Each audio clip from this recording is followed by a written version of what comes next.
Halo, assalamualaikum warahmatullahi wabarakatuh. Waalaikumsalam warahmatullahi wabarakatuh. Halo teman-teman semua, gimana kabarnya hari ini? Alhamdulillah baik. Alhamdulillah baik.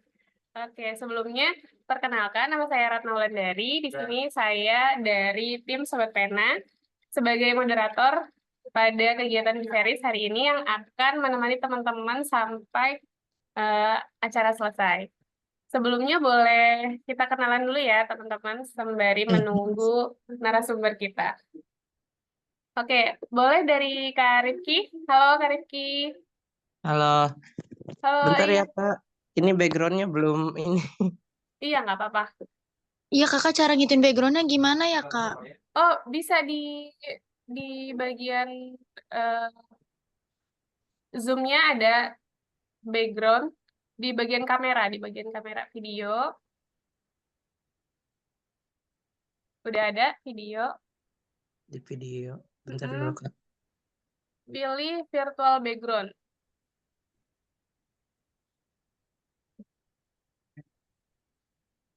Di aku mah nggak bisa tahu kakak. Oh, nggak apa-apa. Nggak apa-apa kalau nggak bisa nggak apa-apa. Boleh pakai background biasa aja. Apa kalau pakai HP memang kayaknya ada yang udah bisa, ada yang belum kalau nggak salah. Iya, soalnya ini Kak pakai handphone ini. Iya, nggak apa-apa.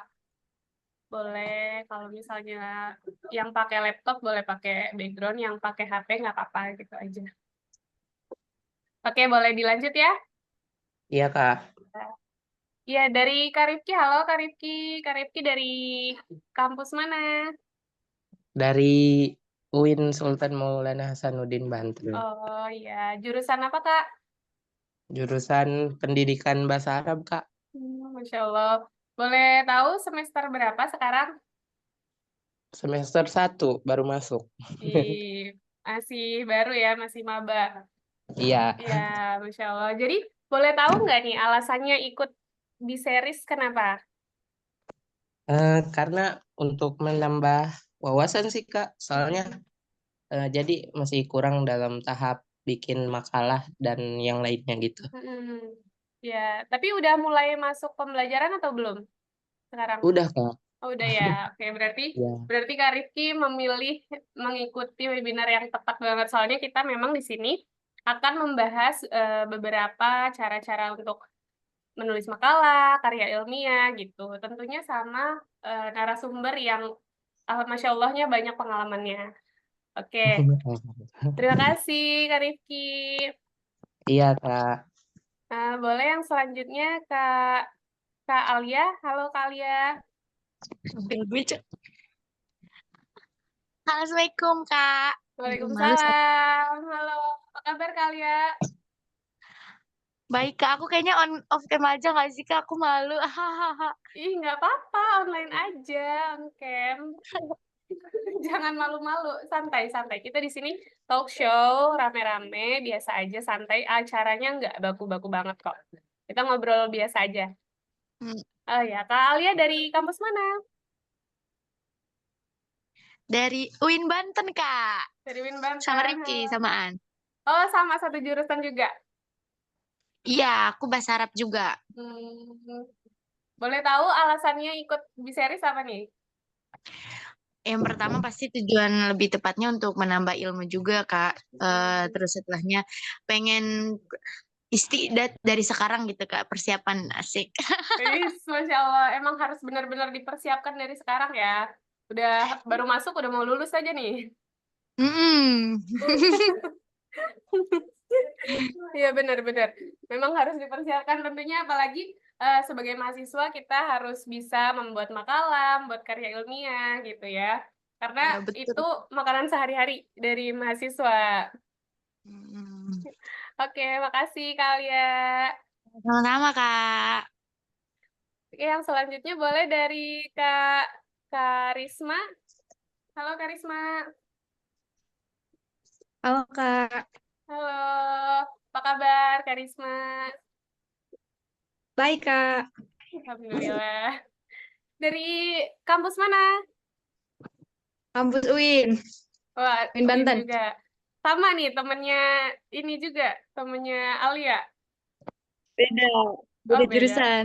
Oh, beda jurusan. Dari jurusan apa, Mm-mm. Kak? Dari jurusan bimbingan konseling Islam. Oh, Masya Allah, dari BKI ya.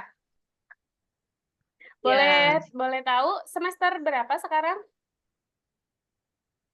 aku semester 5. Oh, semester 5. Wih, udah mulai ini ya, berarti udah mulai memikirkan udah mulai memikirkan Tugas akhir. skripsi, tugas akhir gitu ya. Jadi apa nih alasannya mengikuti acara Biseris? Eh, agar bisa mempersiapkan diri aja buat ini ya. Tugas. Mempersiapkan diri. Iya, benar-benar harus dipersiapkan. Kita mau memulai tugas akhir ya. Ya, Oke, makasih Karisma. Semoga dilancarkan semuanya ya. amin. Oke, mungkin boleh kita eh, lanjut aja ya. Mulainya soalnya narasumber kita juga udah ada nih. Terima kasih Karisma.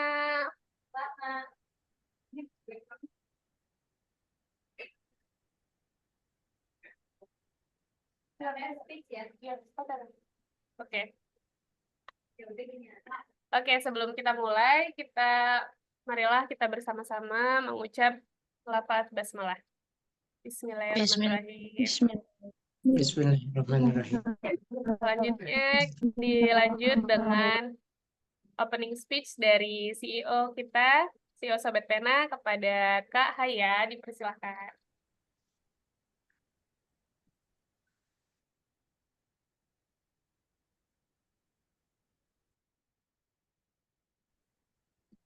Oke, terima kasih banyak sebelumnya untuk Kak Ratna ya sebagai moderator di acara Biseris ini. Oke, bismillahirrahmanirrahim. Assalamualaikum warahmatullahi wabarakatuh. Waalaikumsalam. Warahmatullahi wabarakatuh.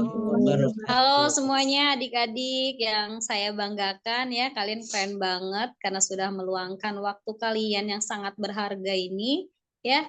Mudah-mudahan nanti kalian bisa mendapatkan sesuatu yang berarti, yang bermanfaat tentunya ya dari para narasumber yang sangat luar biasa ini. Baik, bismillahirrahmanirrahim teman-teman semuanya. Sebelumnya saya ucapkan terima kasih untuk panitia di Sobat Pena ini ya yang sudah mengadakan acara sharing session yang sangat luar biasa ini ya. Kita bahas kupas tuntas tentang riset nih. Di sini ada dua narasumber yang jago riset nih, insya Allah ya. Oke. Baik, Robi Syahri Sodri, wa Yasir Yamri, semoga acara ini bisa terus berkelanjutan ya, sustain dan bisa membawa dampak positif juga untuk teman-teman semuanya. Ya, di sini Kak Ratna kebetulan ada mahasiswa yang semester baru ya, semester awal ya. Ya, baik untuk adik-adik semuanya ya, manfaatkan peluang ini, kesempatan ini dengan sebaik mungkin karena belajar riset itu memang harusnya dari semester pertama.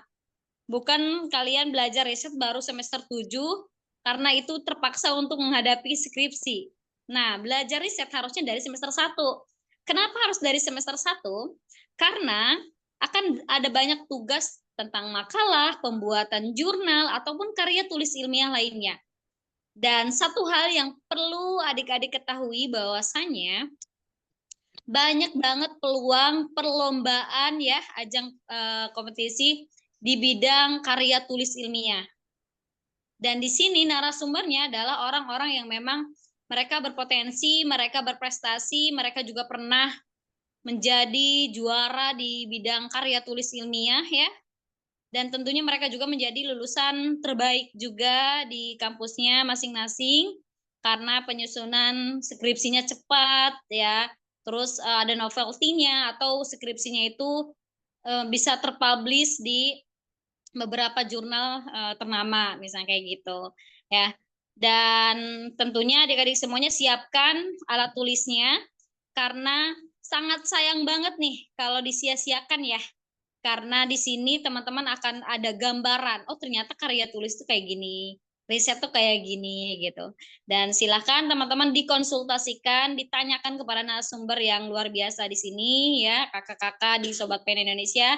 Mereka adalah para mentor juga di Sobat Pena Indonesia. Semoga dengan mengikuti Bisharis ini, adik-adik semuanya dapat jadi termotivasi, jadi open minded. Oke, ternyata riset tuh nggak sesulit itu gitu. Dan apalagi nyusun skripsi ya, nyusun skripsi tuh nggak sesulit dan serumit apa yang dipikirkan di dalam pikiran kalian gitu. Bahwasanya nyusun skripsi, bikin karya tulis ilmiah itu ada strateginya. Dan tentunya di sini akan dikupas tuntas oleh para narasumber. Mungkin itu saja dari saya ya. Sebelumnya terima kasih untuk para partisipan di sini. Semoga kalian bisa mendapatkan insight ya dari narasumber yang luar biasa. Selamat belajar, berproses, dan semoga kalian bisa menjadi salah satu orang juga ya. Salah satu orang yang bisa seperti narasumber gitu. Amin ya. Oke, terima kasih. Wassalamualaikum warahmatullahi wabarakatuh.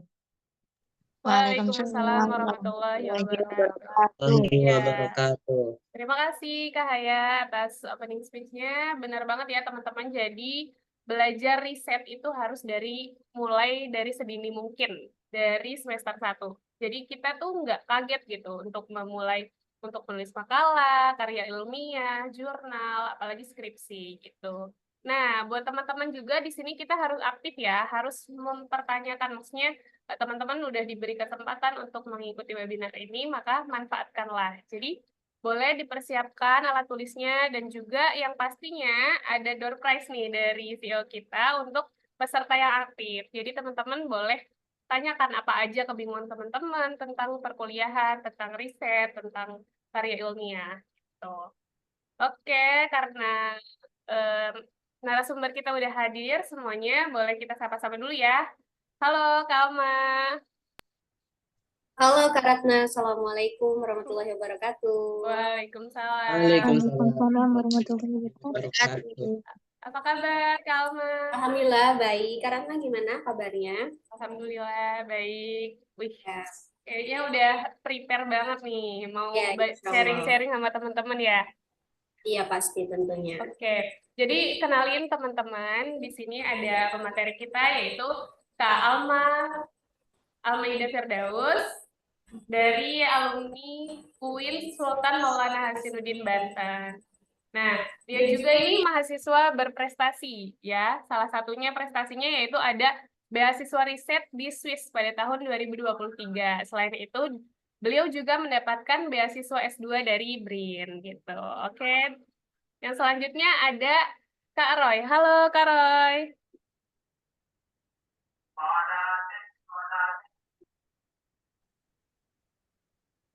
Halo, cek. Halo Kak Ratna, bisa Halo, dengar suara Kak saya Roy. Kak? Iya, terdengar Kak. Halo Oke. Kak Roy, apa kabar? Alhamdulillah, karena gimana nih Kak? Alhamdulillah, baik. Masya Allah.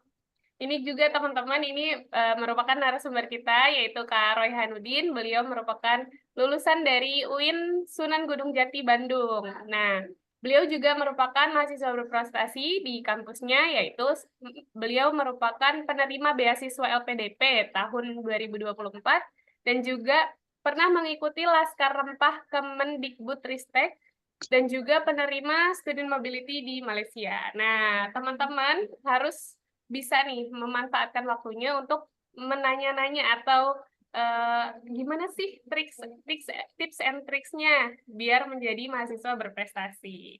Itu boleh kita mulai aja Kak Alma dan Kak Roy? Boleh. Boleh silakan. Oke, yang pertama nih dari saya sendiri ya mau nanya dulu. Kira-kira boleh nggak sih menceritakan tentang pengalaman riset dari Kak Alma dan Kak Roy selama menjadi mahasiswa? Boleh dari Kak Alma dulu mungkin? Ya, terima kasih. Tentu kalau pengalaman riset itu sebenarnya saya sudah mulai semenjak SMA, tapi mulai lebih serius itu ketika saya semester 2. Dan pada saat itu saya pernah ikut academic writing untuk kepenulisan karya tulis ilmiah yang memang sebelumnya saya nggak punya basic sama sekali untuk karya tulis ilmiah ya, yang lebih menjurus spesifik di bidang saya.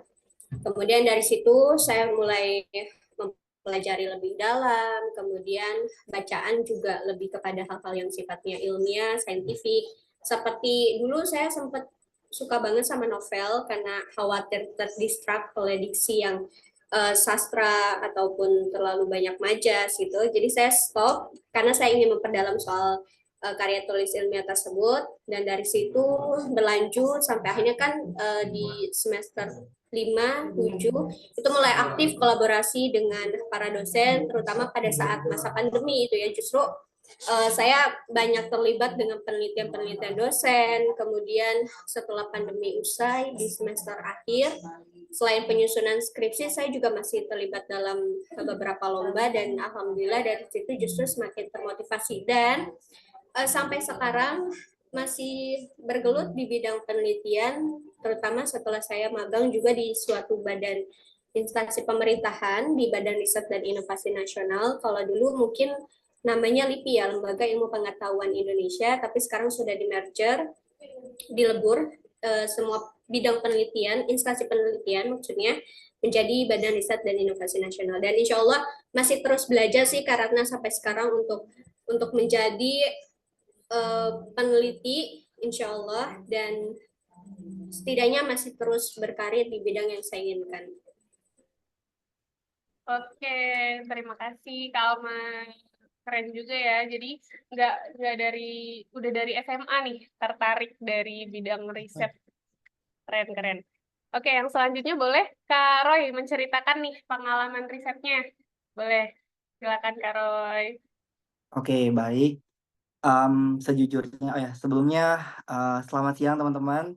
Selamat enjoy di sini. Kita jangan terlalu serius gitu ya, karena sebenarnya sejujurnya saya tuh orangnya walaupun sekarang rumpun eksak, tapi kayak nggak eksak-eksak banget gitu. Dalam artian mungkin jiwa sosial saya lebih besar gitu loh, kayak dan mungkin kalau misalkan dibilang pengalaman riset dan lain sebagainya, saya dulu SMA itu pernah masuk karya ilmiah remaja ya, atau organisasi. Cuma pada saat itu saya keluar gitu. Saya tuh merasa kayak penelitian itu bukan bidang saya gitu. Kemudian ya saya tuh kayak nggak enak gitulah SMA.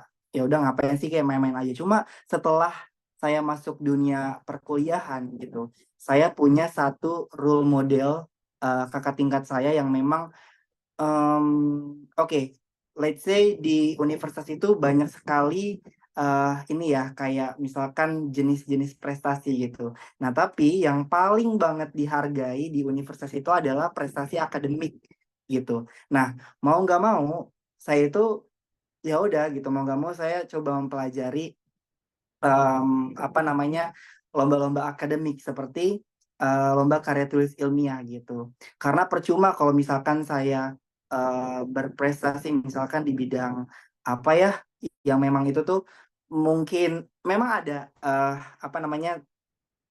apresiasi untuk lomba yang lainnya. Cuma memang kalau di universitas nggak tahu kenapa lomba riset itu lebih dipertimbangkan gitu, atau mungkin karena memang di universitas itu salah satu tridharma perguruan tinggi adalah terkait dengan riset gitu. Nah, mulai dari situ gitu ya, karena memang saya orangnya suka berkompetisi, kemudian ketika satu kali lolos gitu ya dan bisa ketemu sama universitas lain, saya tuh merasa berharga di situ. Oh, ternyata saya bisa loh gitu berkompetisi atau sejajar dengan top university di Indonesia gitu. Nah, mulai dari situlah gitu ya, pikiran saya terbuka, kemudian hal-hal sesederhana mungkin itu sesederhana mungkin di lingkungan kita ternyata bisa jadi solusi dari permasalahan yang kita hadapi gitu. Jadi mulai dari situ sih Kak Ratna, saya mulai ya gitu ya mencintai apa yang namanya riset gitu. Itu seru banget gitu. Apalagi kalau di kampus itu ketika kita lolos kita itu bisa jalan-jalan gitu. Jalan-jalan gratis, berkedok lomba kayak gitu. Gitu sih. Ya, ya, baik. Terima kasih Kak Roy. Benar banget ya teman-teman. Jadi memang kan tadi juga sudah disampaikan oleh Kak Roy dan juga Kak Haya ya, bahwasanya tempat untuk mengembangkan diri itu banyak banget ya platformnya, misalnya perlombaan gitu. Dan selain untuk melatih juga itu sebagai pengalaman ya, apalagi kalau lolos, benar banget Kak Roy. Kalau lolos kita bisa jalan-jalan gratis berkedok lomba ya. Oke.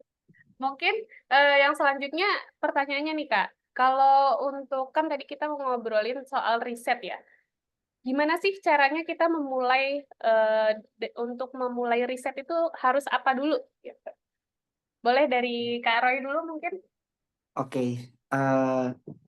Kalau saya flashback ke belakang gitu ya, dulu itu memulai riset itu ini sih lebih kepada saya itu lihat permasalahannya dulu gitu. Karena kalau misalkan kita nggak punya masalah, kita juga nggak akan tahu nih apa yang mau kita selesaikan. Nah, dari permasalahan yang kita temui gitu kan, itu mulai tuh apa namanya ide-ide kreatif itu muncul gitu. Nah, sejujurnya gitu ya, saya itu nggak bisa memulai itu secara sendirian gitu. Dalam artian saya harus ada teman diskusi. Walaupun at the end of the undergraduate program gitu kan, di saat semester akhir itu kita harus ngerjain skripsi sendirian, ya gitu. Tapi kita kan ada yang namanya teman gitu, ada yang namanya kakak tingkat gitu kan, atau dosen gitu. Jadi memang selain kita udah sebelum mendapatkan masalah gitu, kita perlu ada yang namanya diskusi dulu gitu. Nah mungkin di sini Sopen juga ini ya bisa jadi wadah yang tepat buat teman-teman untuk misalkan menjadi apa ya sandaran utama, bukan sandaran utama sih, tapi lebih ke mungkin teman berdiskusi gitu. Karena memang sebelum menentukan judul atau melaksanakan riset itu kita perlu apa yang namanya brainstorming gitu. Nah dari hal itulah muncul ide-ide yang bisa kita laksanakan nantinya beserta dengan apa ya langkah-langkah lainnya gitu. Yang penting kita punya partner buat diskusi dulu gitu. Gitu sih Kak Ratna kalau diriku untuk memulai untuk Iya. terjun ke situ gitu. Iya, benar-benar benar. Terima kasih Kak Roy. Jadi memang yang pertama kita harus melihat permasalahannya dulu ya, dan selain itu juga harus punya teman diskusi. Oke, kalau boleh tahu dari pandangannya Kak Alma, gimana sih caranya nih kita untuk memulai riset? Boleh Kak Alma, silakan. Ya, bagaimana sih cara kita untuk memulai riset? Bagaimana cara kita memulai riset itu bisa dari mana saja, bisa kapan saja. Karena pada dasarnya setiap individu dari kita itu adalah seorang periset, teman-teman, percaya atau tidak. Sebenarnya apa sih riset? Riset itu adalah sebuah bentuk investigasi, cara kita mencari tahu, stalking. Ketika teman-teman nih mencari data yang akurat misalkan di internet, atau mungkin teman-teman scrolling, itu tanpa kita sadari sebenarnya kita sedang melakukan aktivitas riset. Nah, mungkin dari situlah apakah investigasi tersebut bisa dituangkan secara tulisan maupun secara lisan seperti itu. Karena karya riset itu bukan hanya dituangkan dalam bentuk tulisan saja. Jadi benar apa kata Karoy tadi, bagaimana cara kita memulai adalah kita harus melihat dulu akar permasalahannya. Masalah itu bisa ada datang dari mana saja dan kapan saja pun di lingkungan kita itu pasti banyak sekali masalah teman-teman. Masalah soal pendidikan, masalah soal sosial budaya di masyarakat, kemudian masalah lingkungan yang kemudian kita harus peka terhadap masalah tersebut. Bagaimana cara kita menemukan solusi terhadap permasalahan tersebut. Banyaknya dari kita yang mungkin kita kerap menemukan masalah tersebut, tapi terkadang kita masih sulit untuk mencari tahu bagaimana solusinya. Dan dari situlah bagaimana cara kita untuk memulai riset. Jadi harus tahu dulu masalahnya apa, kemudian kita pikirkan bagaimana solusinya. Solusinya itu yang akan menjadi bahan penelitian kita, bahan riset kita. Seperti itu Kak Ratna. Oke, baik. Terima kasih, Kak Alma. Ya, betul banget ya, teman-teman. Selain permasalahan, kita juga harus mencari solusi. Jadi, memang benar yang dikatakan oleh Kak Alma, bahwasanya tuh riset itu ternyata ada di lingkungan kita ya sehari-hari gitu. Kita mencari tahu, terus kita punya permasalahan, kita mencari solusinya seperti apa gitu. Nah, oke. Mungkin kalau tadi kan kita tanya mengenai cara memulai riset. Nah, selain itu ada nggak sih Kak tantangan dalam memulai riset atau melakukan sesuatu riset itu ada nggak sih tantangannya? Dan kalau misalnya ada tuh kira-kira apa aja gitu? Boleh Kak Alma silakan. Ya, kalau tantangan sih sudah pasti ada ya. Segala resiko, konsekuensi itu selalu ada di dalam setiap keputusan ataupun aktivitas yang kita ambil. Termasuk dalam hal ini adalah riset. Tentu ketika saya awal terjun dalam dunia penelitian itu banyak sekali menemukan tantangan gitu. Seperti halnya orang awam, pertama saya tuh sulit banget bagaimana cara menemukan solusi dari permasalahan. Ya, saya tahu misalkan di lingkungan saya itu ada isu soal sampah misalkan yang umum kita jumpai dimanapun kita berada gitu, terutama di lingkungan kita yang mungkin masih banyak sekali permasalahan soal lingkungan, dalam hal ini adalah sampah gitu. Saya sulit cari solusinya gimana ya, apa yang harus saya lakukan, bagaimana cara saya untuk memulai penelitian. Kemudian tantangan kedua adalah soal teman diskusi, partner gitu. Karena kalau kita bekerja sendirian, terutama untuk yang baru memulai, itu hal yang sulit sekali menurut saya gitu. Jadi yang kedua adalah tantangan dalam mencari teman diskusi. Kemudian yang ketiga adalah tentu tantangannya dan knowledge atau pengetahuan gitu. Nah, tiga tantangan ini sih yang awal banget saya rasakan ketika saya terjun di dunia penelitian. Tapi seiring dengan berjalannya waktu, seiring dengan aktivitas saya yang semakin hari, semakin saya coba tekuni dalam penelitian, dan akhirnya tantangan itu juga bisa terselesaikan seiring dengan berjalannya waktu. Dan memang tidak ada yang bisa langsung jago riset dalam satu hari atau bahkan dalam satu malam, karena jadi semua tantangan itu pasti kita bisa selesaikan seiring dengan proses kita melakukan aktivitas tersebut. Jadi saya yakin sebesar apapun tantangan nanti yang teman-teman akan dapatkan, akan jumpai dalam proses meriset, pasti akan terjawab oleh teman-teman sendiri, karena tantangan itu sendiri datangnya, solusinya itu ada dari proses yang kita jalani gitu. Jadi pengalaman kita akan menjawab tantangan tersebut seperti itu. Oke, baik. Terima kasih, Kak Alma. Ya, itu mungkin cara mengatasi tantangan dari Alma. Dan tadi juga disebutkan ada 3 tantangannya kalau dari Kak Alma, yaitu yang pertama menemukan solusi, selain itu juga menemukan teman diskusi, dan yang terakhir adalah pengetahuan gitu. Oke, mungkin dari Kak Roy, boleh membagi nih ceritanya tentang tantangan memulai riset. Silakan, Kak Roy. Oke, baik. Sebenarnya hampir sama ya, cuma mungkin kalau di diriku itu lebih kepada fondasi di awal sih, karena memang saya ini orang yang perlu adanya inspirasi dulu gitu, kayak ada nggak sih motivasi buat ngeriset gitu. Karena jujur semester awal itu kayak apa namanya, ya pengen nikmatin aja sebenarnya pada saat perkuliahan itu ya, dan nggak kepikiran gitu bahwa ada kegiatan yang seasik itu gitu. Tapi kan sebelum ke seasik itu, saya tuh ngeframe bahwa susah banget gitu untuk apa namanya membuat sebuah penelitian atau karya ilmiah itu. Dulu tuh menganggap bahwa itu tuh kayak sesuatu hal yang mustahil gitu untuk dilaksanakan. Nah, sampai di mana saya itu menemukan motivasi gitu, yaitu datang dari lingkungan saya sendiri gitu. Nah, saya percaya kalau lingkungan itu benar-benar impactful banget untuk mempengaruhi apa yang mau kita lakukan gitu kan, atau kita berpandangan dengan sesuatu hal gitu.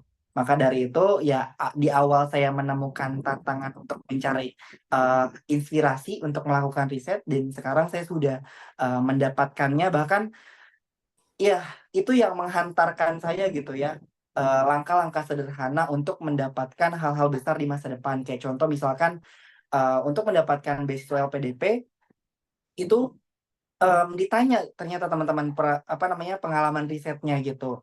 Apa yang kita lakukan sebelum-sebelumnya, dan itu setelah saya realize, oh iya ternyata dari kegelisahan di awal, kesulitan di awal itu ternyata dapat membantu kita di masa depan.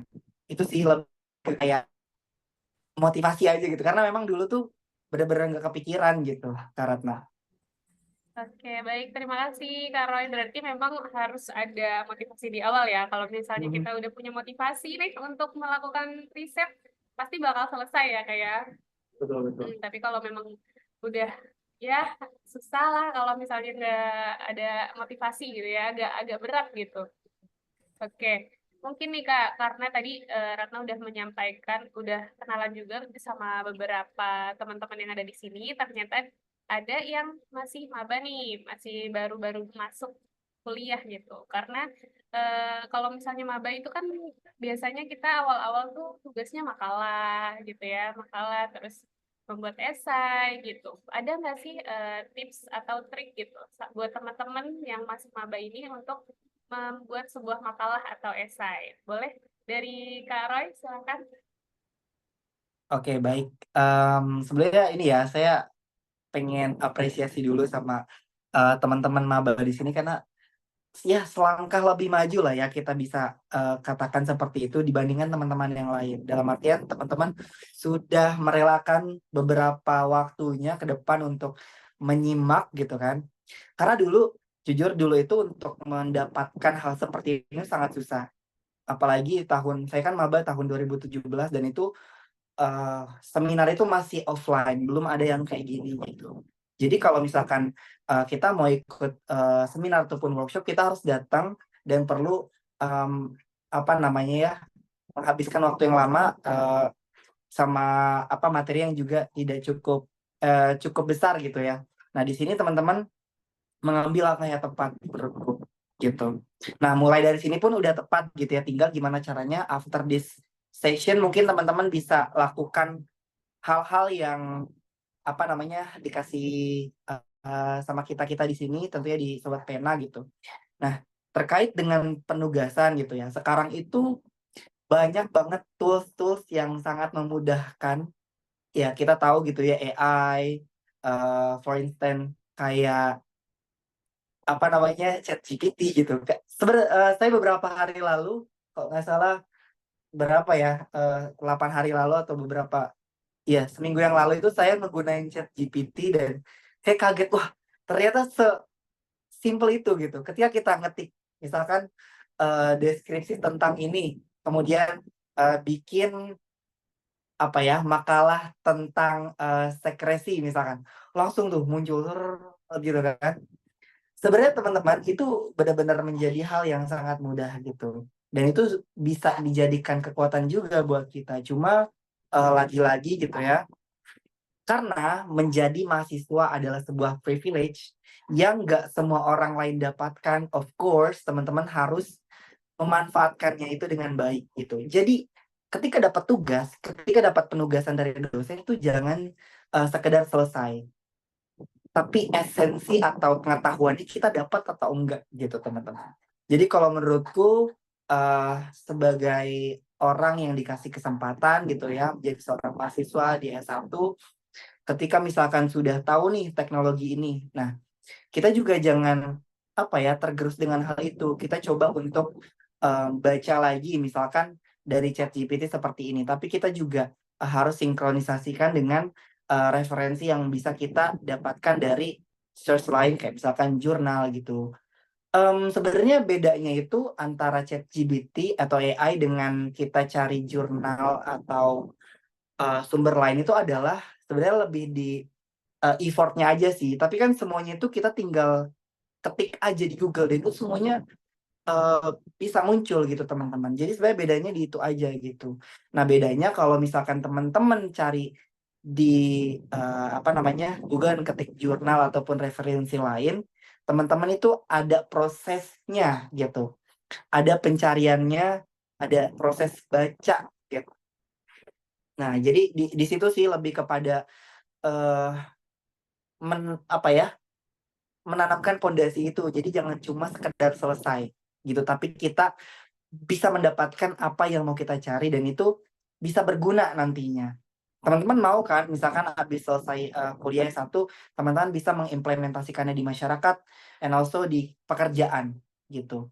Tapi kalau misalkan teman-teman cuma lulusan yang instan gitu kan, itu kayak nggak impact gitu, kayak percuma gitu kuliah bayar mahal-mahal, atau misalkan kita pakai beasiswa dari uang rakyat gitu kan, kayak wasting time gitu.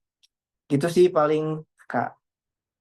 Iya, baik. Terima kasih, Karo. Iya, benar banget ya. Jadi memang semakin ke sini kan memang semakin dipermudah ya. Kayak ada ChatGPT, ada AI gitu. Cuman tinggal bagaimana kita memanfaatkannya. Kita bisa gak, gak instan gitu ya. Kita harus benar-benar mengetahui apa itu yang kita cari gitu. Oke, mungkin dari Kak Alma, gimana tanggapannya mengenai eh, cara nih buat mahasiswa baru untuk memulai membuat makalah atau esai? Ya, Silakan Kak Alma. bagaimana cara mahasiswa baru untuk memulai membuat esai ya, atau makalah, ataupun mungkin ya ada yang mau memulai buat skripsi misalkan dari semester 1, itu menurut saya lebih baik gitu. Ya, memang tidak ada kata terlambat dalam belajar, teman-teman. Ini adalah langkah yang tepat buat teman-teman untuk memulai. Kalau misalkan saya mau bilang nih, kalau saya bisa kilas balik waktu, balik ke zaman maba dulu, saya pengen banget memaksimalkan potensi saya untuk serius dalam bidang penelitian ini. Kenapa nanti teman-teman? Hasilnya itu kita rasakan di saat kita lulus nanti justru. Nah, mungkin nanti bisa ditanyakan ke Karoy terkait bagaimana pengalaman selanjutnya setelah lulus gitu. Nah, untuk menjadi mahir, untuk menjadi master advance dalam penulisan esai, makalah, ataupun penelitian, ataupun karya tulis yang lainnya, bukan hanya ilmiah saja, itu perlu yang namanya pengalaman. Pengalaman itu dapat dari mana? Adalah dari proses, teman-teman. Jadi kita tidak bisa, tadi saya katakan balik, kita tidak bisa menjadi pemakalah yang hebat dalam satu hari, pemakalah atau peneliti yang hebat dalam satu malam, tapi berproseslah gitu, sepanjang yang kalian punya, waktu yang kalian punya itu. Jadi manfaatkan waktu sebaik mungkin. Sumbernya bisa dari mana saja teman-teman, macam-macam. Bisa dari teknologi, di tengah berkembangnya teknologi, kemudian peralihan ke dalam dunia digitalisasi sangat mendukung kita untuk mahir menurut saya dalam hal pembuatan karya tulis ilmiah.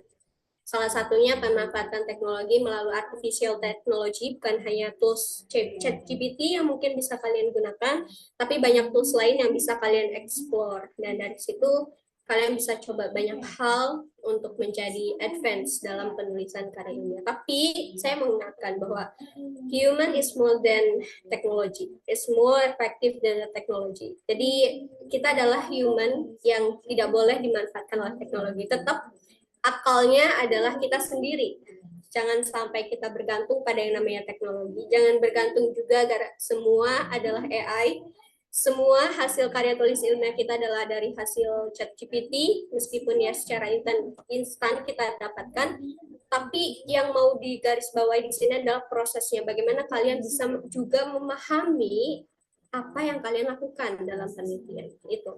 Jadi kalau misalkan jangan hanya, pokoknya saya pengen cepet lah, yang penting instan dalam pembuatan karya ilmiah, ya udah saya pakai ChatGPT aja. Bagus kok hasilnya, ya memang bagus teman-teman. Tapi apa yang bisa kalian dapatkan dari situ? Apakah kalian bisa memahami, terutama dengan menggunakan bahasa yang terlalu komputer banget ya menurut saya? Apakah kalian bisa memahami penelitian tersebut? Jadi boleh memanfaatkan AI, tapi ingat kalian juga tidak boleh terdigitalisasi oleh teknologi tersebut. Jadi dengan keterbatasan teknologi, saya rasa otaknya tetap di kita sebagai seorang manusia gitu. Jadi tetap kita harus belajar sendiri untuk menjadi mahir dalam pembuatan karya ilmiah. Seperti itu. Jadi intinya adalah belajar terus, jangan sampai merasa lelah. Istirahat boleh gitu kalau misalkan kalian terlalu jenuh dalam belajar, tapi terus berproses gitu, nggak apa-apa kalau misalkan masih baru itu masih banyak kesalahan gitu, masih banyak revisi, tapi ya seiring dengan berjalan waktu saya rasa proses itu akan maksimal kok nantinya. Iya, benar banget Kak Alma. Jadi yang penting adalah prosesnya ya. Jadi Betul. manusia itu tidak boleh dimanfaatkan dengan teknologi. Iya. Oke. Oke, mungkin dari teman-teman yang lain nih, ada yang mau ditanyakan boleh banget mengenai riset, mengenai perkuliahan, mengenai gimana caranya kita mau jadi mahasiswa berprestasi atau mendapatkan beasiswa, boleh. Silakan teman-teman, ada yang mau nanya di sini?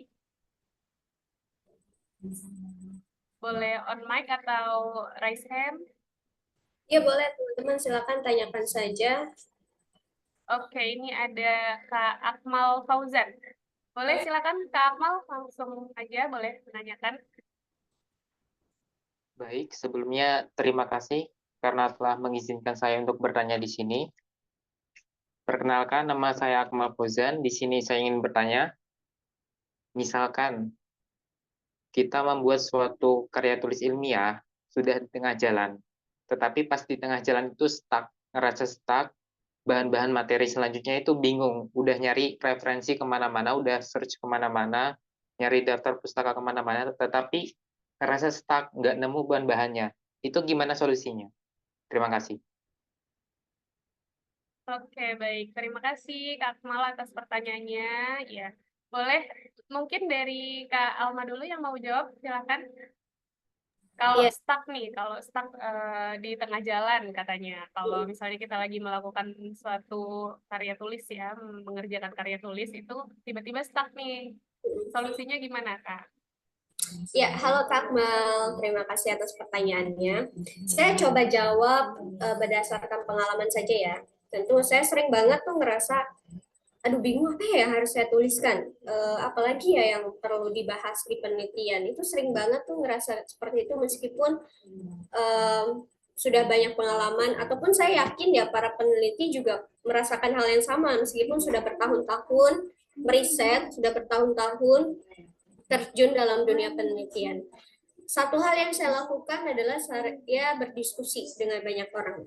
Saya coba untuk open minded. Nah, open minded. Jadi saya terbuka menerima berbagai saran, kritik dan masukan dari teman-teman. Dan saya pun bertanya apa yang seharusnya dan selanjutnya saya lakukan. Saya sering banget berdiskusi dengan dosen, berdiskusi dengan teman sebaya, berdiskusi dengan para expert yang memang sudah lebih dalam dan lebih jauh menekuni bidang penelitian saya, atau orang-orang yang memang ada kaitannya, relevansinya dengan topik penelitian yang saya ambil.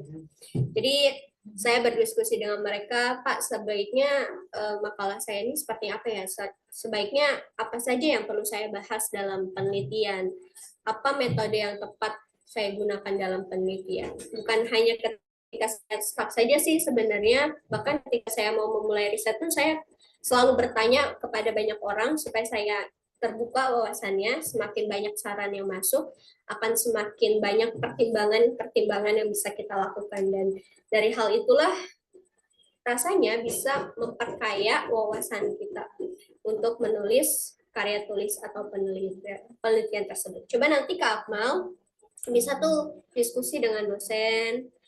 Dosen sangat terbuka sekali kok ya untuk berdiskusi, cari waktu luangnya, misalkan ketika setelah jam mata kuliah nih biasanya kan ada waktu luang dosen ya sebelum keluar kelas, itu coba kamu manfaatkan. Atau ketika beliau sedang senggang atau ketemu di kantin misalnya seperti itu, Pak mohon maaf kalau berkenan saya sedang melakukan penelitian nih Pak terkait A misalkan, menurut Bapak nih seperti apa ya seharusnya, saya bingung banget nih Pak cari kelanjutan riset saya seperti apa, atau Bapak punya referensi buku yang bisa saya jadikan sebagai sumber bacaan tidak Pak, seperti itu. Atau mungkin by email teman-teman, atau teman-teman cari peneliti dari luar, dosen-dosen luar ya terutama, itu juga bisa kalian ajak diskusi dengan mengirim email, dan tentu mereka akan sangat terbuka sekali. Saya pernah melakukan hal itu, saya selalu bertanya terkait email, bukan hanya meminta untuk menjadi supervisor, tapi juga saya selalu bertanya apakah sedang melakukan penelitian yang sama, dan kalau misalkan boleh apakah kita bisa berdiskusi by Zoom seperti itu. Ya mungkin nanti bisa diperkaya lagi bahasanya gitu. Tapi itu tentu sangat membantu sekali buat saya yang kadang suka mengalami kebingungan pada saat melakukan penelitian. Seperti itu, semoga menjawab Kak Akmal. Ya, baik. Itu mungkin jawaban atau apa saran gitu ya. Jawaban dari Kak Alma. Mungkin kalau dari Kak Roy, boleh. Silakan Kak Roy. Oke, overall sama ya gitu. Karena memang kalau misalkan memang udah buntu di kitanya, ya kita harus cari orang gitu yang bisa kita tanyakan pendapatnya. Kemudian ketika memang dia benar-benar sama gitu interaksinya, itu bakal lebih memudahkan sih gitu. Biasanya kita tuh ada hal yang sebenarnya sederhana tapi kita nggak kepikiran gitu. Nah mungkin itu adalah buah manis ketika kita bisa berbicara atau diskusi sama orang lain gitu. Kemudian kalau misalkan memang nggak ketemu juga jalan keluarnya, kayaknya kita harus keluar jalan-jalan gitu. Artinya artinya kita kayak ya udah gitu. Refreshing dulu ya Kak Roy ya. Iya, refreshing karena itu penting banget gitu, apalagi buat seorang peneliti gitu. Bukan cuma orang lain ya, peneliti juga butuh healing gitu. Gitu sih. Oke, makasih Kak Roy. Ya, jadi selain kita diskusi, ternyata teman diskusi itu penting banget ya. Iya, betul Untuk betul. menghilangkan kebuntuan. Betul betul. Ya, selain itu healing juga ya Kak ya. Iya, betul. Ya, refreshing. Karena ya mungkin saja Benar inspirasi benar. bisa kita dapatkan ketika kita lagi jalan-jalan misalnya. Benar. Iya benar-benar. Emang nggak boleh ya kalau kita lama-lama pusing terus. Tapi juga jangan terlena ya. Maksudnya gini, kayak baru duduk di depan laptop kayak udah capek gitu. Maksudnya Oh iya. jadi boleh kita untuk memanjakan beberapa saat gitu, tapi jangan terlena. Itu sih kuncinya. Kadang takutnya kita lebih memanjakan diri sehingga bergerak tuh sulit gitu. Jadi konsep dari penelitian itu ataupun misalkan teman-teman nyusun skripsi lah, itu tuh jangan sesekali ditinggal 1 minggu. Karena untuk melanjutkannya lagi tuh berat banget. Bener gak sih Kak Alma dan iya, bener-bener kayak berat banget. Jadi jangan ditinggal lama-lama gitu, guys. Iya. Oh ya, saya sedikit mau nambahin nih, Akmal, terkait bagaimana cara mungkin bertanya kepada selain dosen ya. Tadi kalau misalkan Kak Akmal ini menemukan satu artikel yang kita sitasi, misalkan yang kita kutip, yang kita jadikan sebagai referensi, itu kan ada autornya ya, dan itu ada corresponding emailnya biasanya. Nah, itu bisa kita email untuk kita ajak diskusi. Jadi dengan cara apapun lah, terutama dengan membuka ruang obrolan tersebut ya, dengan kita mengirimkan email, saya rasa kita bisa melakukan diskusi supaya kita bisa mencari cara ataupun solusi ketika kita sedang buntu gitu dalam pemikiran, dalam pengerjaan penelitian, seperti itu. Di LinkedIn misalkan, di sosial media, kemudian di Instagram. Kalau WhatsApp kan nomornya biasanya tidak tersebar ya, tapi kalau sosial media, LinkedIn, itu banyak sekali. Dan email bahkan itu bisa kita cari saja. Tinggal kita misalkan stucknya di bagian mana, apa yang mau kita cari, sebenarnya kita bisa buka obrolan dengan teman-teman di luar selain dosen, selain di internal kampus, seperti itu. Ya. Oke, gimana dari Kak Akmal? Ada yang masih ingin ditanyakan, boleh langsung aja. Berarti misalnya kalau ganti judul gimana? Lebih baik tetap judul yang saat ini atau ganti judul aja kalau emang benar-benar stuck gitu? Ya, kalau misalkan memang permasalahannya masih bisa diselesaikan dalam pembahasan, boleh dengan judul yang sama, tapi kalau misalkan dirasa dari awal, aduh kayaknya saya nggak bisa lanjut nih dengan setelah berdiskusi dengan banyak orang ya tentunya gitu, mungkin kalau dalam diri kita ya kita bingung gitu, tapi kalau misalkan kita melihat perspektif ataupun pandangan orang lain, saran dosen, kemudian masukan ataupun opini dari para peneliti ataupun teman-teman dosen luar yang memang mengharuskan kita untuk ganti judul, ya silahkan. Tapi kalau misalkan ada solusi yang bisa kita lakukan masih dalam penelitian yang sama, bisa dilanjutkan penelitiannya. Tidak mesti ketika kita bingung, udahlah ganti judul aja. Jangan dulu putus asa sebelum kita mencari asa itu ya. Jangan dulu putus asa kalau kita belum nemu jalannya. Jadi ya terus berusaha. Pasti solusinya akan kita jumpai kok nantinya. Semangat. Atau mungkin nanti setelah ini langsung diskusi sama Kak Roy juga boleh kok, Kak Akmal ya. Terbuka kok nanti bisa langsung. Iya, di sini Sobat Pena emang ini ya tujuannya ke sana Iya, gitu betul. Iya, teman-teman, betul. untuk Kita memfasilitasi. diskusi banget di Sobat Pena. Betul. Diskusi dengan mahasiswa baru ataupun mahasiswa lama yang sedang dalam masa penelitian tugas akhirnya itu kita tentu Betul. kita juga bukan seorang yang memang sudah expert banget gitu, tapi dengan pengalaman kita yang sering bertanya, sering mendapatkan insight baru dari orang lain, itu membantu kita untuk memberikan jawaban terhadap permasalahan mereka. Terutama itu sih. Bukan berarti kita hebat nih, bukan berarti kita peneliti nomor 1, tidak. Tapi dari situlah akhirnya kita banyak belajar dan memperkaya kapabilitas kita. Itu yang kita lakukan sekarang.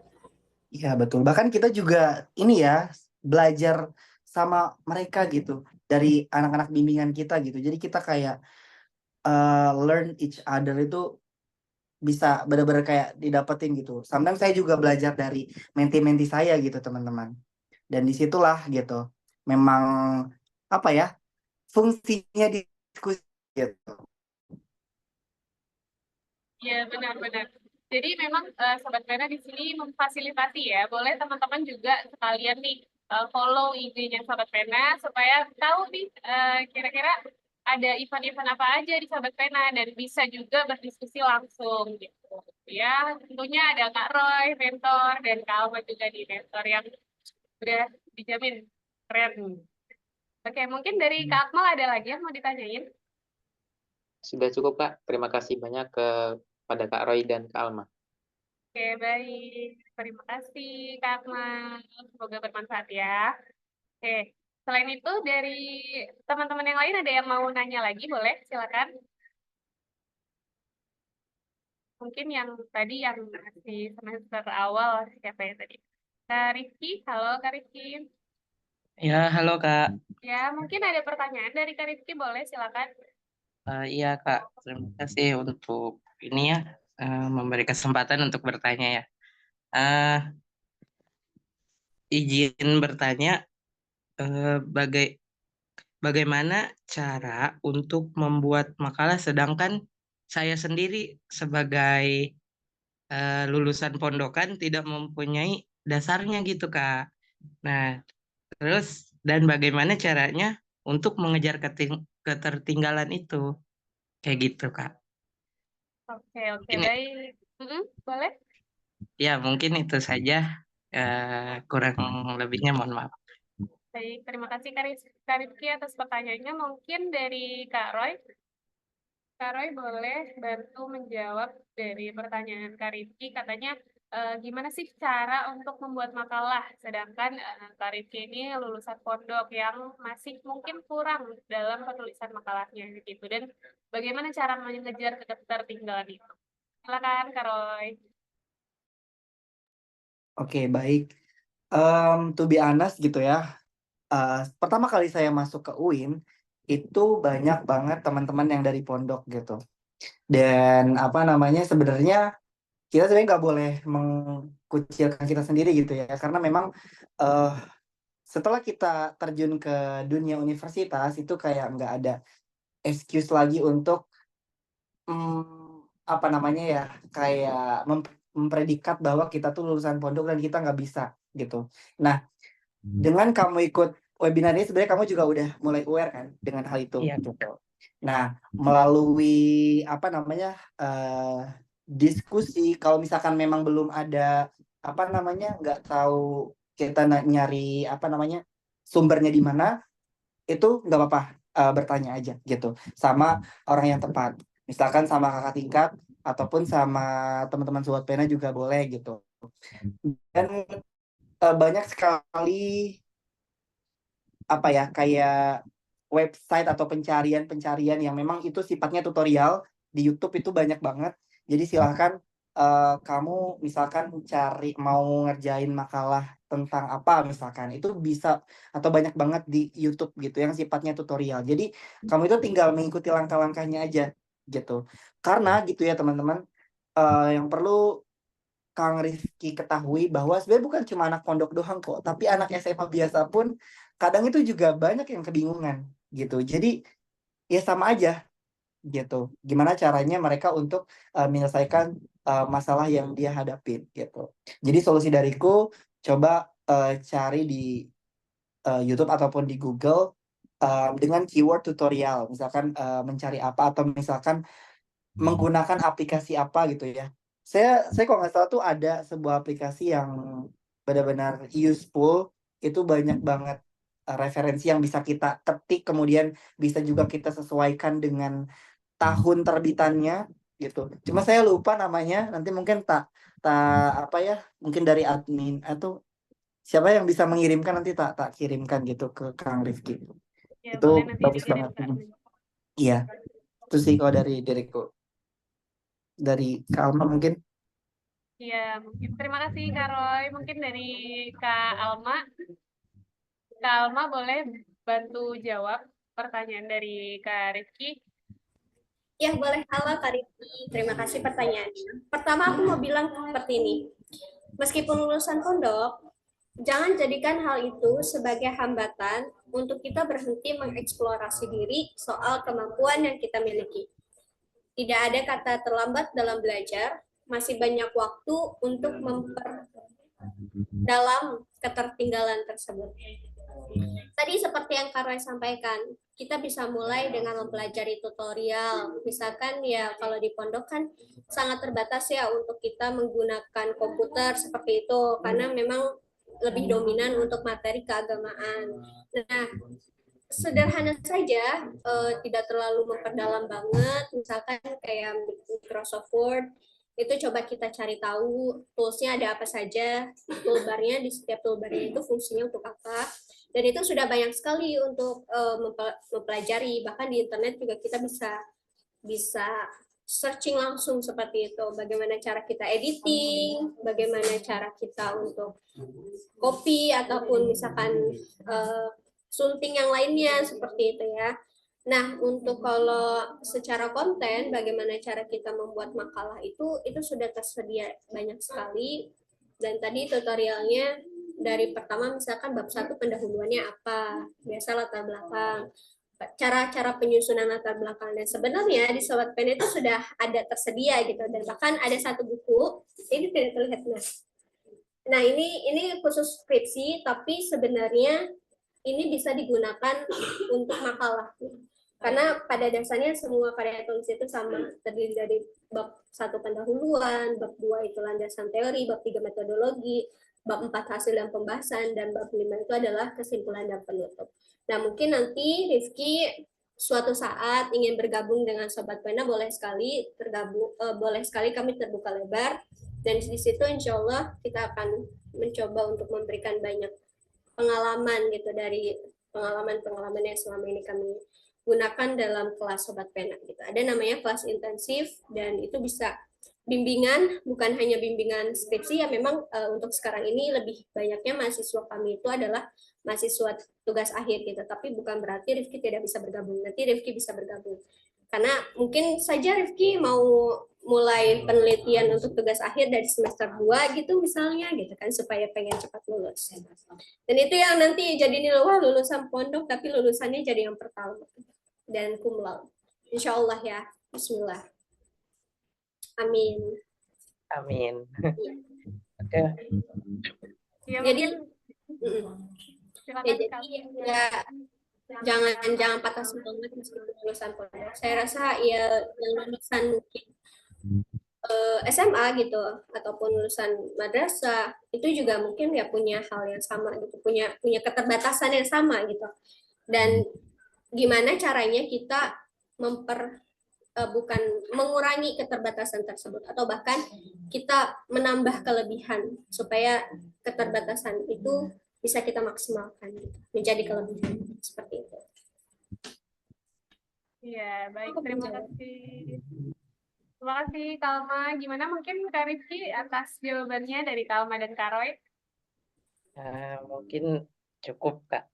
Ya, Iya, jadi semangat ya Rifki ya. Insya Allah bisa kok. ya Mungkin Kak. Rifki juga bisa coba tanya sama teman-teman yang mungkin mereka sudah mahir gitu kan, suka ada kelompok belajar ya, study club itu di setiap kampus atau di setiap program studi, coba bergabung. Atau mungkin di luar program studi ada misalkan kelompok di kampus kan suka ada organisasi mahasiswa gitu ya biasanya, yang pengembangan minat mahasiswa gitu di kepenulisan mahasiswa, mungkin bisa bergabung. Oke. Ya, makasih Kak untuk jawabannya. Iya, terima kasih kembali. Ya, soalnya ada minder gitu loh. Oh iya, Ya, jadi harus tetap semangat ya, Rifki ya. Iya Kak. Harus tetap semangat, boleh diskusi sama teman, bisa cari tahu dari tutorial juga boleh. Dan yang pastinya teman-teman di Sobat Pena juga tadi sudah menawarkan juga kalau boleh di-follow dan nanti kita juga menyediakan tempat diskusi ya. Ya. Terima kasih, Rifki. Iya Kak. Mungkin dari teman-teman yang lain ada yang mau nanya lagi? Boleh, silakan. Dari Kak Alia. Iya Kak, aku izin bertanya Kak. Oke, boleh Kak Alia. Oke, Silakan. izin bertanya ya Kak. Bismillahirrahmanirrahim. Tadi kan setelah yang aku dengar hasil dari Kak Alma dan Kak Roy ya kayak kan prestasi Kak Alma dan Kak Roy itu sudah Masya Allah banget gitu ya kayak. Nah, kalau karena aku tuh kan masih baru yang terjun di dunia perkuliahan gitu kan ya Kak. eh Kayak kan udah dapet nih Kak linknya untuk beasiswa seperti apa gini, udah banyak sumber-sumber yang eh nge-share gitu buat perihal prestasi, beasiswa segala macam. Tapi ketika kita mencoba gitu ya kayak bingung gitu Kak, masih awam banget gitu. Soalnya kayak nggak tahu jalannya habis ini kemana gitu Kak. Sedangkan eh kayak yang kan belum kenal-kenal juga gitu Kak sama yang kakak tingkat eh yang selanjutnya gitu aja sih Kak. Kalau dari aku gimana nih Kak buat aku kayak yang pengen mencoba untuk seperti Kalma dan Karoy. Gitu aja, makasih Kakak. Oke, terima kasih Kak Alia. Oke, boleh dong Kak Roy bagi tipsnya gimana nih? Kak Alia pengen mengikuti jejak dari Kak Roy dan Kak Alma yang Masya Allah prestasinya. Oke, silakan Kak Roy. Oke, Masya Allah. Teh Alia tadi ya yang bertanya ya. Nih, keren banget. Berdasarkan observasiku, dari 10 mahasiswa yang ingin menyatakan dirinya ingin menjadi mahasiswa berprestasi, hanya 3 yang konsisten gitu. Artinya apa? Kuncinya adalah konsistensi gitu. Ketika misalkan kita mendapatkan motivasi, mendapatkan inspirasi dari webinar-webinar seperti ini, itu nggak ada impactfulnya ketika kita itu nggak konsisten gitu. Nah, tapi sebelum konsisten gitu ya, kita juga harus menanamkan prinsip bahwa kita tuh harus berani mencoba gitu, apapun itu gitu. Kalau tadi Teh Alia belum kenal sama kakak tingkat, cara untuk mengenal kakak tingkat adalah yang pertama kita juga ikut organisasi yang memang dia juga ikut di sana gitu. Contoh misalkan kayak HMJ gitu kan, kita bisa ikut itu. Ataupun kalau misalkan nggak mau ikut HMJ, kita juga bisa ikut apapun itu yang memang bisa menghantarkan kita tuh punya relasi gitu. Nah, dengan berani mencoba, dengan ikut segala macam aktivitas gitu ya, karena kita juga sadar bahwa menjadi mahasiswa itu nggak semua orang dapatkan, jadi ya ikut-ikut aja gitu. Tapi teman-teman juga perlu sadari gitu ya bahwa kita tuh harus mengenal diri kita sendiri. Teh Alia juga harus mengenal diri Teh Alia sendiri gitu. Kira-kira saya mau jadi seperti apa gitu. Tapi ada tapinya gitu ya. Em, mengenal diri sendiri itu jangan terlalu lama gitu. Takutnya nggak kerasa tiba-tiba udah semester akhir gitu. Jadi sambil mengenal diri sendiri gitu ya, kita juga coba apapun itu. Yang ada kesempatan coba gitu. Misalkan ada ikut ada workshop, coba workshop gitu. Ada misalkan magang dari kampus atau di luar kampus, ikut aja gitu. Karena dengan begitu karakter kita tuh dibentuk gitu. Dengan kita bertemu dengan orang banyak, dengan kita menemukan berbagai case dalam kehidupan gitu kan, itu bakal impactful untuk kedepannya gitu. Even ketika misalkan kita mau daftar kerja nanti, prestasi semuanya itu nggak kita masukin semuanya untuk mendapatkan posisi yang kita inginkan. Karena gini, simpelnya adalah orang yang ngerekrut kita tuh kayak nggak mau gitu. Orang kita tuh overqualified gitu. Nah, solusinya adalah kita bisa memilih prestasi atau achievement apa yang cocok kita masukkan ke dalam CV dan portofolio gitu. Gitu sih kalau dari diriku. Jadi coba untuk mengenal diri sendiri tapi jangan terlalu lama. Nah, sambil mengenal diri sendiri, kita ikut apapun kesempatan yang ada gitu. Oke, baik. Terima kasih, Kak Roy. Jadi mungkin kalau dari Kak Roy harus mengenali diri sendiri dulu ya, mengenali diri sendiri. Selain itu juga mengikuti banyak kesempatan gitu. Kalau ada kesempatan, kita coba gitu ya, kayak. Oke, mungkin selanjutnya dari Kak Alma boleh dibantu jawab. Iya, halo Alia, terima kasih atas pertanyaannya. Sama Jadi Kalma. memang motivasi itu harus ada dan harus datang dari diri kita pribadi, bukan dari orang lain. Ya, kita boleh saja mendengarkan para motivator, kita boleh saja mendengarkan motivasi dari orang tua, dari dosen, ataupun dari orang selain kita. Tapi sebaik apapun motivasinya, sepintar apapun motivatornya, kalau tidak ada keinginan dalam diri kita untuk menjadi lebih baik, I think it doesn't make sense. Nggak akan pernah kita bisa menjadi sukses, tidak akan pernah kita menjadi berhasil. Artinya yang menggerakkan diri kita ya diri kita sendiri.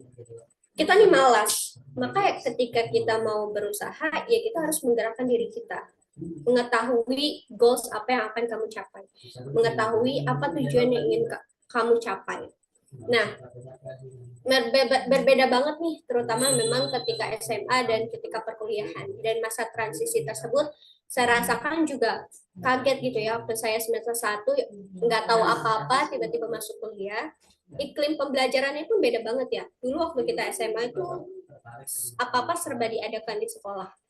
Misalkan dari buku pelajaran, itu tersedia, kita cuma tinggal beli. Tapi ketika perkuliahan, dosen itu cuma bilang, saya pakai buku ini ya, nanti kalian minggu depan harus bawa buku ini. Artinya kita selalu dituntut untuk kerja mandiri. Kita selalu dituntut untuk belajar mandiri. Nah, dari situlah modal yang bisa kita lakukan untuk explore apapun yang kita mau. Ketika kita berkuliah, kita tuh harus benar-benar dari diri kita sendiri yang mau berusaha, mau belajar, mau berkembang. Jangan sampai kita ikut-ikutan teman yang kerjaannya itu cuma di kosan, tidak ada aktivitas lain selain perkuliahan akademik seperti itu. Jadi bagaimana cara kita eksplor penelitian, yang misalkan kita mau untuk mengikuti organisasi kepenelitian, organisasi mahasiswa soal riset, misalkan seperti itu. Bagaimana cara kita mau berprestasi? Ya kita bisa ikut kelompok mahasiswa yang memang kegiatannya itu sering riset, study club, ataupun organisasi misalkan kayak lomba-lomba yang mengasah kemampuan kita ya, baik secara akademik maupun non-akademik gitu. Jadi apapun itu sebenarnya diri kita sendiri Alia yang menentukan gitu, ketika kita berorganisasi. Karena saya pernah bertanya dengan teman-teman saya di UI, itu mereka ya memang dasarnya adalah seorang yang pintar gitu. Tapi semua orang itu pintar gitu. Semua orang itu punya potensi yang sama. Tapi mereka selalu mengasah diri mereka. intensitas mereka selalu lebih daripada apa yang kita lakukan. Kita nih udah malas gitu, tapi nggak mau eksplor diri, tapi kita pengen sukses. Gitu. Apa yang akan kita dapatkan? Tapi kalau mereka sudah pintar, mereka mau belajar, mereka mau berusaha, mereka mau berproses, ya mereka menjadi mahasiswa terbaik gitu. Mereka bisa masuk kampus terbaik, mereka bisa berprestasi di kampus terbaik seperti itu. Dan saya rasa jika semua orang melakukan proses yang sama, semua orang bisa kok gitu.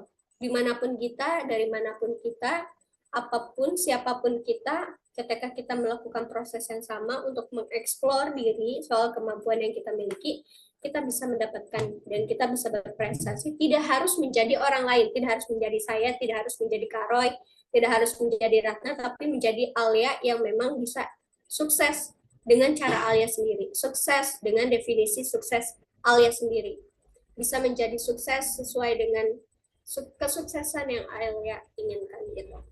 Kemampuan itu bisa kita pelajari, yang penting niatnya kita mau belajar atau enggak, itu yang pertama. Menumbuhkan niat motivasi dalam diri kita. Kalau misalkan niat itu sudah ada, apapun bisa kita eksplor, apapun bisa kita pelajari, dan saya yakin kamu akan menjadi sukses di kampus kamu. Ataupun di luar kampus nantinya, di dalam dunia kerja misalkan seperti itu. Seperti itu Alia. Semoga bisa menjawab. Ya, Makasih, baik, Kak terima Alma. kasih. Ya, terima kasih Kak Alma. Gimana dari Alia, mungkin ada yang mau ditanyakan lagi? Ya, Kak, sudah cukup. Makasih banyak, Kak. Ya, terima kasih Alia. Ya, jadi jawaban dari Kak Alma dan Kak Roy semoga bisa membantu dan memotivasi Alia untuk menjadi Alia yang sukses dengan diri Alia sendiri gitu. Oke. Amin. Amin. Oke, mungkin dari teman-teman yang lain ada yang mau nanya lagi? Boleh, silakan sekali. Oke, mungkin kalau udah nggak ada boleh dicukupkan untuk pertemuan hari ini.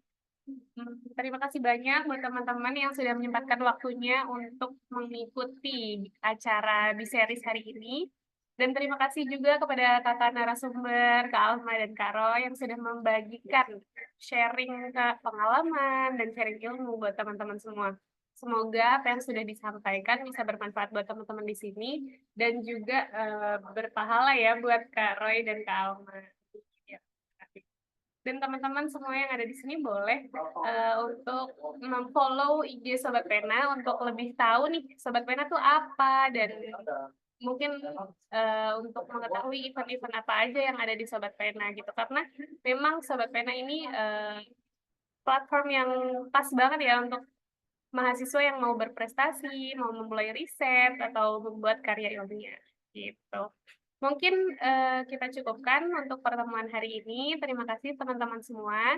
Semoga bermanfaat. Mohon maaf apabila ada kekurangan dan kesalahan dari saya pribadi. Saya tutup. Oke, mungkin sebelum kita tutup, boleh teman-teman on cam semua kita foto dulu bersama.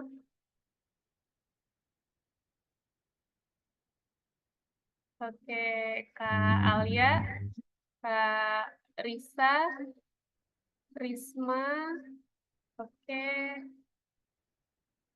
Kak Ayu, Alba Ikot, boleh semuanya online on cam ya, Kak Risma dan Kak Siti, Kak Heru, Kak Heru. Oke, dimulai ya, 1. Oke, udah on cam semua nih Kak. Boleh Kak operator. Ya. 1, 2, 3. Boleh sekali lagi? Oh, boleh. Tangannya untuk huruf L, literasi. Oke. 1, 2, 3. Oke. Sekali lagi Kak, mungkin. Ya. Ya. Bebas, boleh bebas. 1, 2, 3. Oke. Terima kasih teman-teman semua. Semoga bermanfaat. Jangan lupa follow IG Sobat Pena ya. Sobat Iya. Pena Indonesia. Oke. Nantikan program-program B-Series lainnya ya, jangan lupa. Ya, insya Allah nanti rutin dan akan diinfokan di sosial media Sobat Pena. Terima kasih buat teman-teman. Terima kasih. Assalamualaikum. Waalaikumsalam warahmatullahi wabarakatuh. Waalaikumsalam warahmatullahi wabarakatuh. Waalaikumsalam warahmatullahi wabarakatuh.